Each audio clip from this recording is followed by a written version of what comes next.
الذين اصطفى وبعد فأعوذ بالله من الشيطان الرجيم بسم الله الرحمن الرحيم فلا تحسبن الله مخلف وعده رسله إن الله عزيز ذو انتقام বাংলাদেশ খেলাফত মজলিস করিমগঞ্জ উপজেলা শাখার উদ্যোগে আয়োজিত আজকের এই নাগরিক সমাবেশে উপস্থিত সম্মানিত সভাপতি, করিমগঞ্জের মাটি ও মানুষের প্রাণপ্রিয় নেতা, আসন্ন উপজেলা নির্বাচনে এই দেশের জননন্দিত মানুষের আস্থার প্রিয় নেতা মুফতি মোহাম্মদ দ্বীন ইসলাম, উপস্থিত বাংলাদেশ খেলাফত মজলিসের কেন্দ্রীয় যুগ্ম মহাসচিব সহ অন্যান্য নেতৃবৃন্দ, আমার সংগ্রামী প্রাণপ্রিয় করিমগঞ্জ উপজেলাবাসী,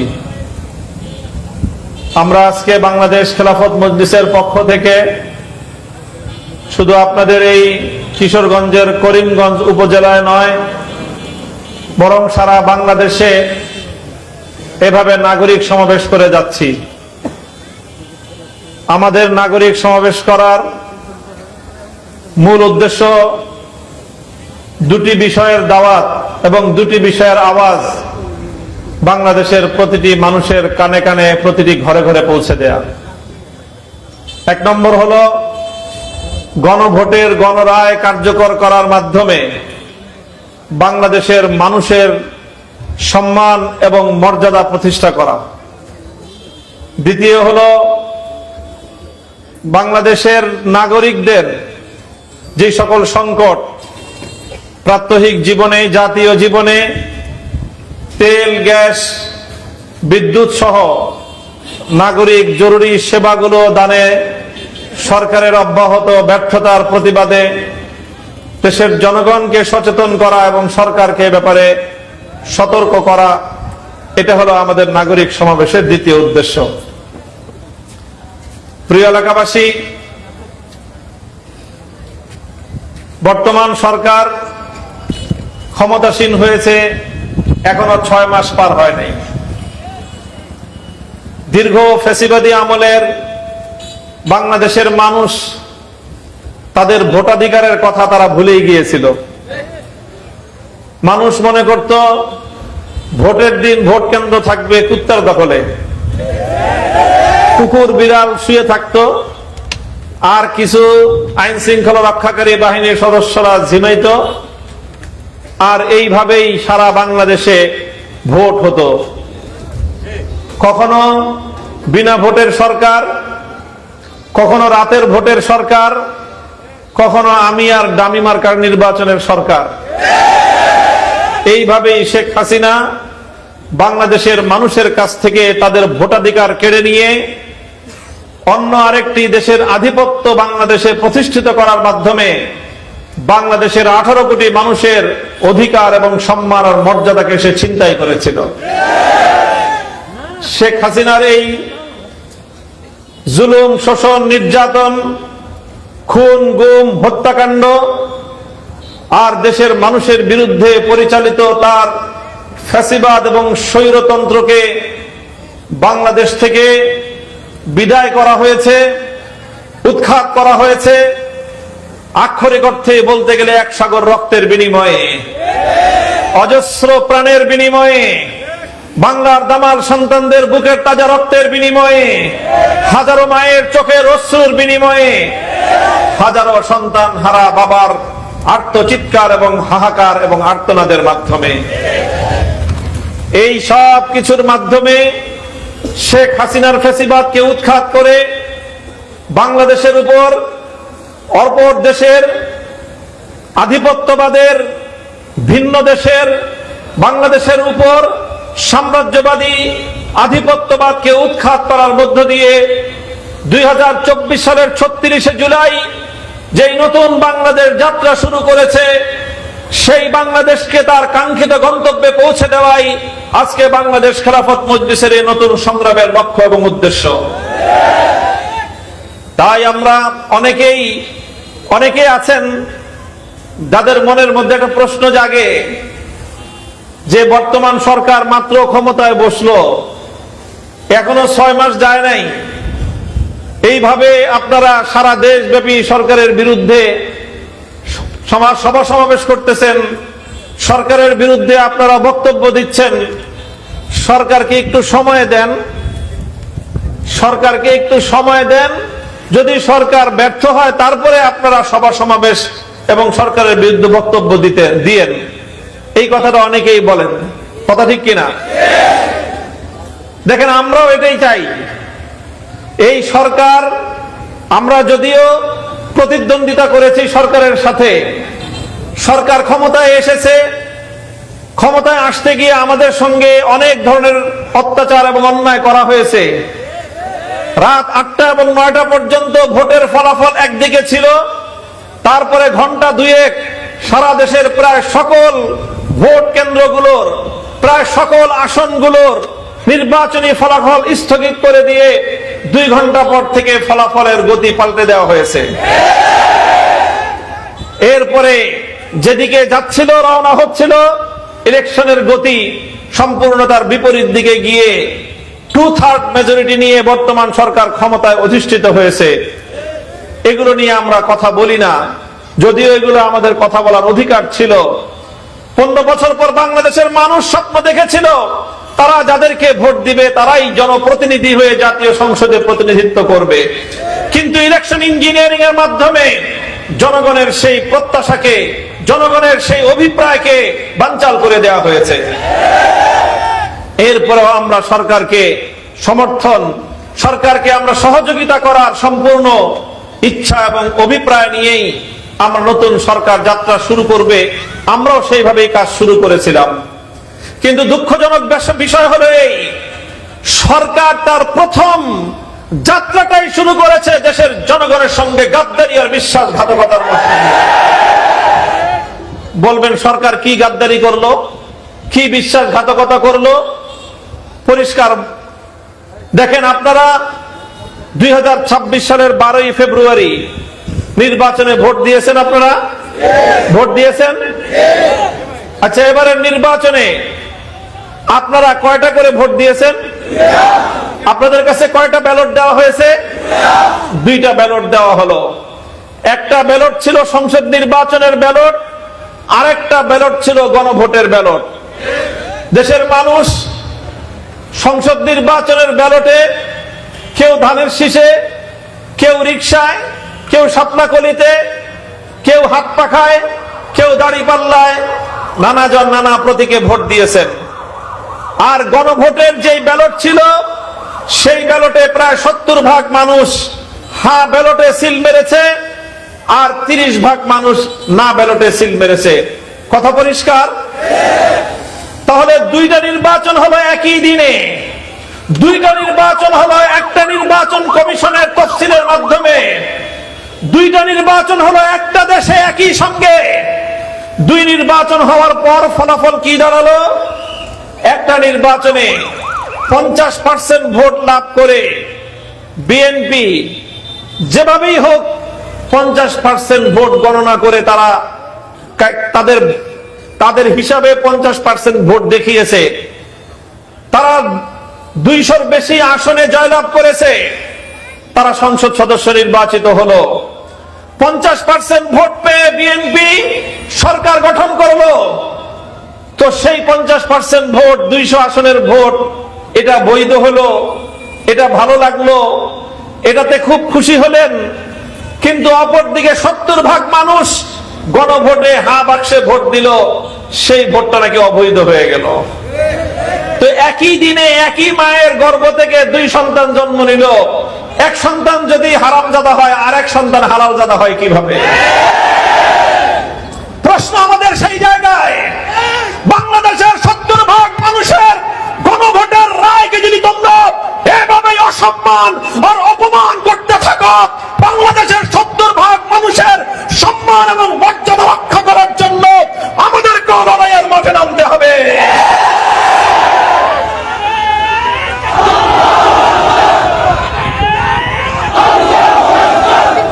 প্রিয় দেশবাসী, দেশবাসী, সময় সংক্ষিপ্ত, কথা অল্প। আমরা গণভোটে হ্যাঁ ব্যালটকে বাংলাদেশের মানুষ জয়যুক্ত করেছে কেন? সংস্কার করার জন্য। কিসের জন্য? সংস্কার হবে। বাংলাদেশের ক্ষমতার মসনদে যেন আর কোন ফ্যাসিবাদ ফিরে আসতে না পারে, সেই ফ্যাসিবাদের পথ বন্ধ করে বাংলাদেশের সংবিধান, বাংলাদেশের রাজনৈতিক ব্যবস্থার মধ্যে একটা আমূল পরিবর্তন আনা হবে। এজন্যই জুলাই মাসে 2024 সালে বিপ্লব হয়েছিল। সংস্কার প্রস্তাব করা হয়েছে। আপনারা জানেন, অন্তর্বর্তী সরকারের আমলে দীর্ঘ 9 মাস 33টি রাজনৈতিক দল 83টি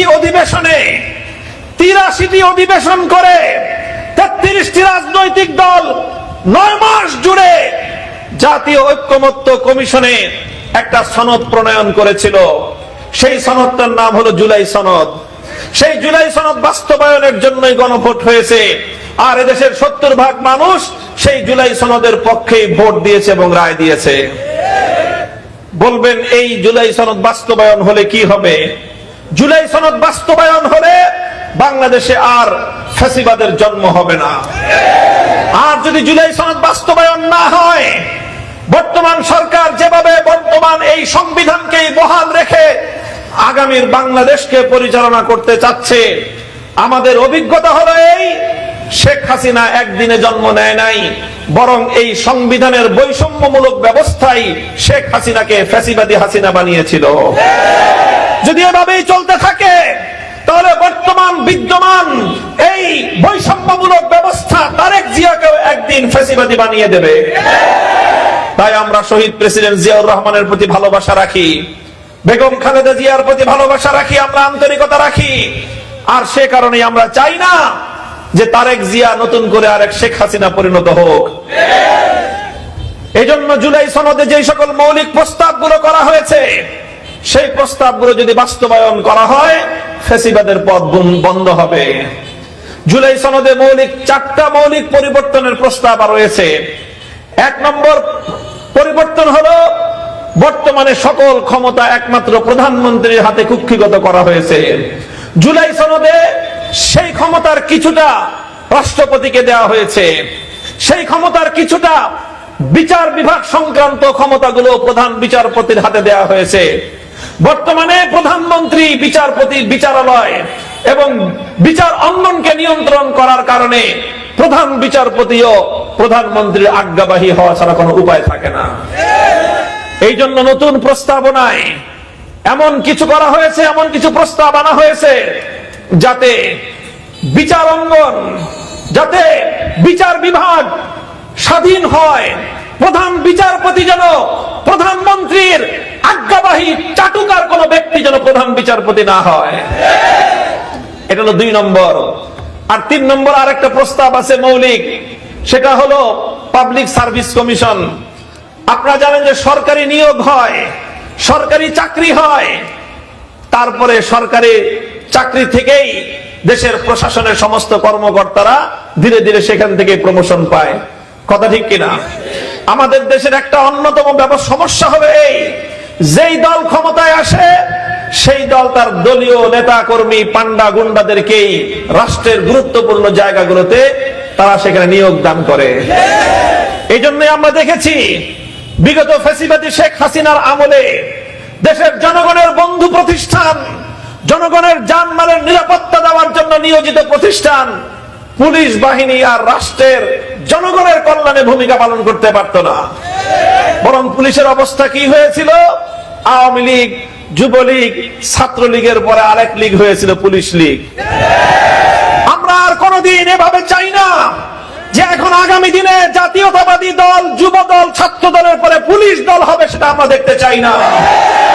আমরা চাই পুলিশ এবং প্রশাসন দেশের জন্য, জনগণের জন্য নিরপেক্ষভাবে তারা কাজ করবে। সেজন্য জুলাই সনদে প্রস্তাব করা হয়েছে পিএসসির মাধ্যমে এমন ভাবে সরকারি নিয়োগগুলো দেওয়া হবে যেখানে দলীয় বিবেচনায় নিয়োগ হবে না।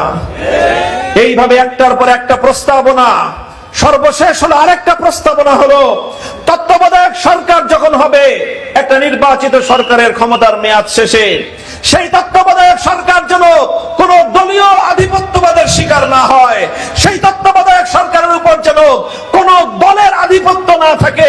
যেভাবে 2006 সালে এই বিএনপি কেএম হাসানকে দিয়ে তত্ত্বাবধায়ক সরকার গঠন করতে গিয়ে বাংলাদেশে 111 এবং লগি বৈঠক তাণ্ডব হয়েছিল, এই তত্ত্বাবধায়ক সরকার সুন্দরভাবে হবে, ইলেকশন কমিশন নিরপেক্ষভাবে গঠিত হবে। এখন বর্তমানে বাংলাদেশে বিএনপি সরকার একজন চিফ ইলেকশন কমিশনার নিয়োগ দিয়েছে, এমন একজন ব্যক্তিকে ইলেকশন কমিশনার বানিয়েছে যে বিগত নির্বাচনে বিএনপির দলীয় নির্বাচন পরিচালনা কমিটির সদস্য ছিল। এবার বলেন, যে লোকটা 2026 সালে বিএনপির ইলেকশন পরিচালনার করলো, সে যদি ইলেকশন কমিশনের প্রধান হয়, তাহলে তার নেতৃত্বে, তার অধীনে নিরপেক্ষ নির্বাচন হওয়া সম্ভব? এগুলো করতে চায় বর্তমান সরকার, আর আমরা এগুলো করতে নিষেধ করি। আমরা বলি 1400 মায়ের কোল খালি হলো, প্রায় 1500 আমার বাংলা তামাম সন্তান বুকের রক্ত দিল, শুধুমাত্র একটি সরকার পরিবর্তনের জন্য নয়, বরং বাংলাদেশ থেকে আধিপত্যবাদ, ফ্যাসিবাদ চিরতরে বিদায় করার জন্য।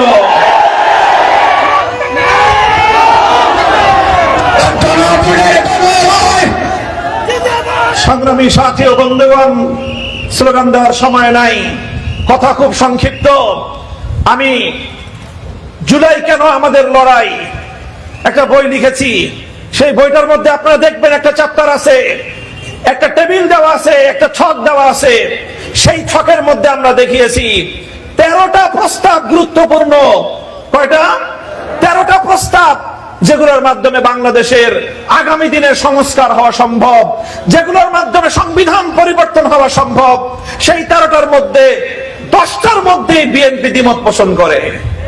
বাংলাদেশের বাকি সকল বড় বড় রাজনৈতিক দলগুলো একমত, শুধুমাত্র বিএনপির দ্বিমত। আসলে বিএনপি সংস্কারের কথা বলেছিল, আর এখন বিগত সংসদ অধিবেশনে তারা সংশোধনী কমিটি করে সংস্কারের পিছনে ছুরিকাঘাত করে তারা জুলাই সনদকে বাংলাদেশ থেকে উৎখাত করতে চায়, জুলাই সনদের প্রকৃত উদ্দেশ্যকে তারা বানচাল করতে চায়। বিএনপিকে আমাদের স্পষ্ট পয়গাম হলো এই, তোমরা যদি জুলাইয়ের সঙ্গে গাদ্দারি করতে পারো, তাহলে তোমাদের সঙ্গে পীড়িত করার কোনো ইচ্ছা আমাদের নাই। আবু সাঈদ মুক্ত, যুদ্ধ, হয়নি যুদ্ধ, আবু সাঈদ মুক্ত। আমার কথা শেষ। ইনশাআল্লাহ এভাবেই আমরা দেশের জনগণের অধিকার আদায়ের জন্য বাংলাদেশ খেলাফত মজলিস আজ বাংলাদেশের প্রতিটি ধর্ম বর্ণ নির্বিশেষে প্রতিটি মানুষের অধিকার আদায়ের জন্য রাজপথে নেমেছে। করিমগঞ্জ উপজেলা থেকে আপনারা মুফতি মোহাম্মদ দ্বীন ইসলাম, মুফতি মোহাম্মদ দ্বীন ইসলাম ভাই, আপনাদের হাতে রেখে গেলাম। ইনশাআল্লাহ করিমগঞ্জ উপজেলা থেকে আপনারা আমাদের এই প্রতিনিধিকে যদি নির্বাচিত করেন, আমি কথা দিচ্ছি আপনারা কোন নেতা না পেলেও জনগণের সেবক উপহার পাবেন। তারাইল উপজেলা থেকে আমাদের মাওলানা জুবায়ের ভাই, ইনশাআল্লাহ তিনিও আমাদের পক্ষ থেকে আপনাদের সেবায় নিয়োজিত থাকবেন। আপনারা তাদেরকে নির্বাচিত করার জন্য চেষ্টা করবেন তো ইনশাআল্লাহ। করিমগঞ্জ, তারাইল, কিশোরগঞ্জের প্রতিটি ঘরকে বাংলাদেশ খেলাফত মজলিসের দুর্গ হিসেবে গড়ে তুলুন। বিশেষ করে আমি মা বোনদেরকে বলবো, আপনাদেরকে লক্ষ্য করে বলবো, আপনাদের ঘরগুলোতে আমাদের মেয়েরা যারা আছে, আমাদের বোনেরা যারা আছে, আমাদের মায়েরা যারা আছে, আপনারা তাদেরকে বাংলাদেশ খেলাফত মজলিসের মহিলা শাখায় অন্তর্ভুক্ত করে ঘরে ঘরে বাংলাদেশ খেলাফত মজলিসের দুর্গ হিসেবে গড়ে তুলুন। ইনশাআল্লাহ আগামীর বাংলাদেশ হবে খেলাফতের বাংলাদেশ, আগামীর বাংলাদেশ হবে আধিপত্যবাদ মুক্ত বাংলাদেশ, আগামীর বাংলাদেশ হবে দিল্লির দাসত্ব মুক্ত বাংলাদেশ। ইনকিলাব ইনকিলাব ইনকিলাব ইনকিলাব, গোলামি না আজাদি, গোলামি না আজাদি, দিল্লি না ঢাকা, দিল্লি না ঢাকা। আমরা দিল্লিকে পরিষ্কার পয়গাম শুনিয়ে দিতে চাই, প্রতিবেশী দেশ হিসেবে বন্ধুত্ব করতে চাইলে আমাদেরকে তোমরা উত্তম বন্ধু হিসেবে পাবে, কিন্তু যদি আমাদের উপর আধিপত্য করতে চাও, তাহলে আমরা তোমাদের সঙ্গে লড়াই করতে এতটুকু পিছপা হব না। আমাদের দেশের পলাতক আসামিকে তোমরা সেখানে আশ্রয় প্রশ্রয় দিয়ে বাংলাদেশের রাষ্ট্র এবং 18 কোটি জনগণকে তোমরা অপমান এবং অসম্মান করেছ। আমাদের খুনি পলাতক আসামিকে বাংলাদেশের বিচার বিভাগের কাছে হস্তান্তর করার দাবি জানাই। একমত আছেন ইনশাআল্লাহ? ইনশাআল্লাহ বাংলাদেশ আগামীর দিনে হবে ইসলামের বাংলাদেশ, খেলাফতের বাংলাদেশ। সেই প্রত্যয় ব্যক্ত করে বক্তব্য শেষ করছি।